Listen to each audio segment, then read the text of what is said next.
Okay, we're over here in Bethlehem's beautiful South Side. Night number 3 of the South Side Film Festival. Yes, a few events in the Valley after 5 years. 2 years covering this. I'm obscenely still pumped about this thing. We're actually walking down to where we just left because I have time to kill, so might as well walk back and forth for a little while. And one of the top. Now, the way I decided what the priority list for the movies and the different blocks of movies to see was after I kept learning lessons. Actually, honestly, even though I'm 47, believe it or not, after covering this for the first year, for the second year, Tuesday I picked up my press pass thanks to the Southside Film Festival organization for giving the magazine the media credentials to cover this. And I mean that seriously, by the way. But so I actually picked it up Tuesday afternoon. When this time I was intelligent. I went through the entire program, which is kind of like dilapidated already after 2 days, but through the entire program here, and I actually planned out my route. All right, and how I did that was I went through the descriptions of one of the great people, by the way, in the blue shirt that is involved with the organization of the festival.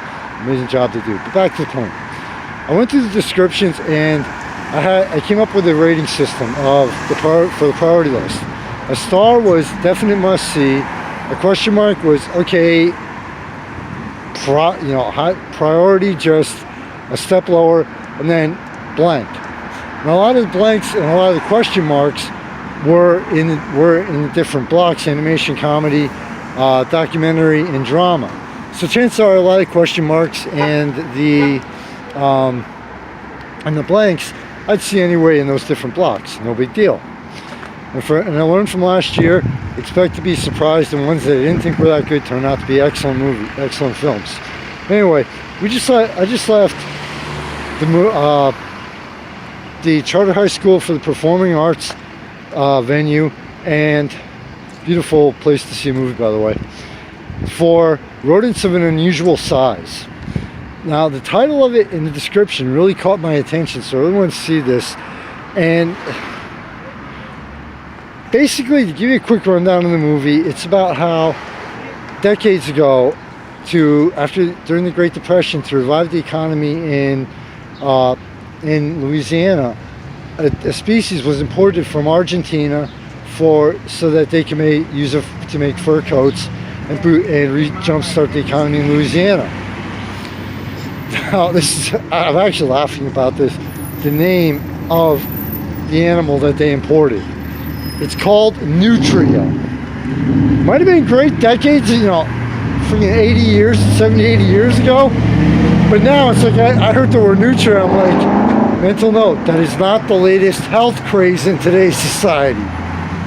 I think hopefully you get the joke on that. If not, I apologize. But yeah, and I can just hear this commercial in my head anyway. Back to the point. The Nutria is basically a very large, oversized rat, is what they said in the movie. It's almost kind of looks like a cross between, more like a beaver than a rat, honestly, with two large front teeth. But what I really loved about this movie is that when it completely took over the Louisiana byland wetlands, drove a lot of species out and basically almost flat out destroyed the wetland area.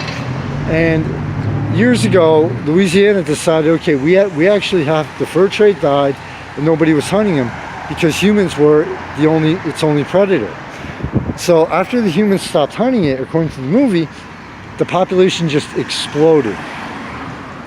But Louisiana finally got smart and came out with a nutria control division, whatever you want to call it, and started paying people to hunt these animals, $5 a tail. But initially, when they were hunting, and they actually showed this in the movie, where people who were going for the $5 a tail, the rest of the animal was just tossed and completely wasted. And I'm sorry, I'm not a true naturalist. I'm all for saving the planet, but I don't go to some of the extremes that other people do, or some of the lengths that other people do. But to me, it's like I really felt bad for the animals at that point. When at that point in the movie. But then they kind of did a timeline and showed the evolution of why people hunted it, the animal, and the fact that people started coming up with different ways, methods, and uses for the entire animal itself, not just the tail. And they did something which is almost completely impossible in today's society. They revived the fur industry in fashion with nutria. This animal probably single-handedly made wearing fur very cool, very fashionable, and very fashionable again. And the way they did it, and the way they did it was in to quote modern terms, sustainable way, as promoting it as a sustainable nutria, as a sustainable animal for fur. And they also, the people market this thing were sheer geniuses. All right, we're talking Einstein level, because they also market it as the truth. They just say the truth. Hey, you're also saving the wetlands here. Helping to save the wetlands and save the coast of Louisiana and along the entire coast, because towards the end of the movie they show it as not just the coast of Louisiana, but also as the nutria spread up the East Coast, along the southern Gulf Coast, etc.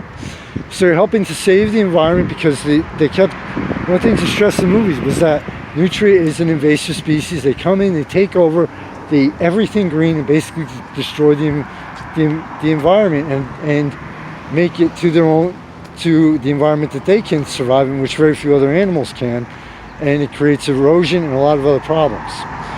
So, and also people started marketing this as, and by the way, in case you're wondering, we're at Victory Firehouse. We did I did double block yesterday, doing doubling up tonight here. But and people started coming up with ways to cook it where, okay, as long as we don't tell people what it is or show them what the animal looks like, we can trick them into thinking that it's something else. And it's actually, by the time this movie was over, I'm like, I gotta try that. I mean, seriously, it got my curiosity going as far as the taste, how it tastes, the texture, and everything else. So this was a great movie. It was just the exact length of time. I apologize, I don't have. Let me flip. Give me a couple seconds here to flip through the program here. Let's actually do this on occasion just to show you it's a little something different, and to show you the program here. That's P. Okay, we're on the right section. All right, here we go. As far as the format of the film goes, in case you're not familiar with the magazine, uncut, unscripted, unedited, the camera goes anywhere and everywhere. But in case you now Chris, that's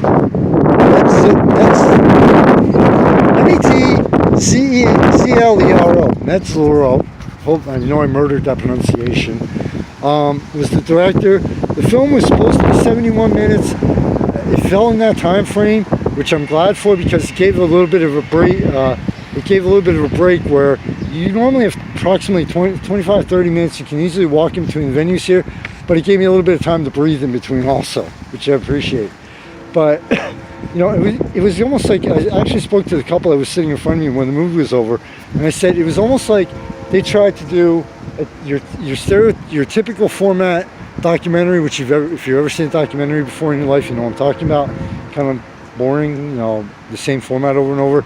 But they also tried to include the photojournalism, the photo video journalism style of doing a documentary, which I loved. It's almost like they tried to find the gray area, the fine line in between the two. And I believe he successfully did it in this movie, the cast and crew and everyone involved.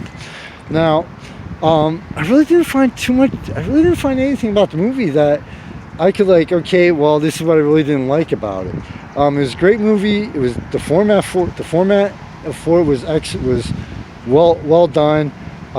They went to different locations, different people. They did, the people were talking about Katrina and devastation, and so, you had one older gentleman who spent his entire life in that area, in different generations.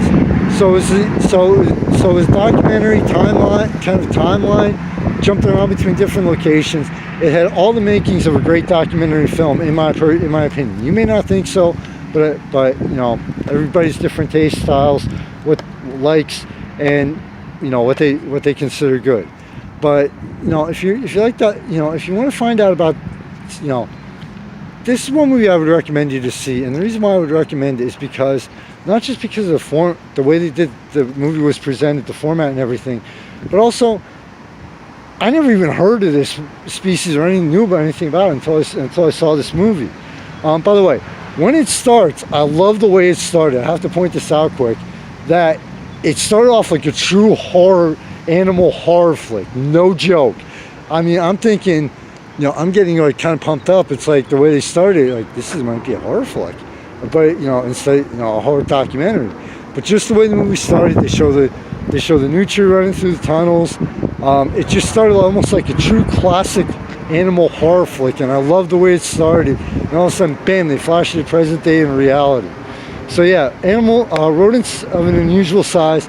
Definitely check out the movie. I promise you, I've seen a couple movies already here where in the documentary block last night where they were kind of long drawn and, you know, drawn out.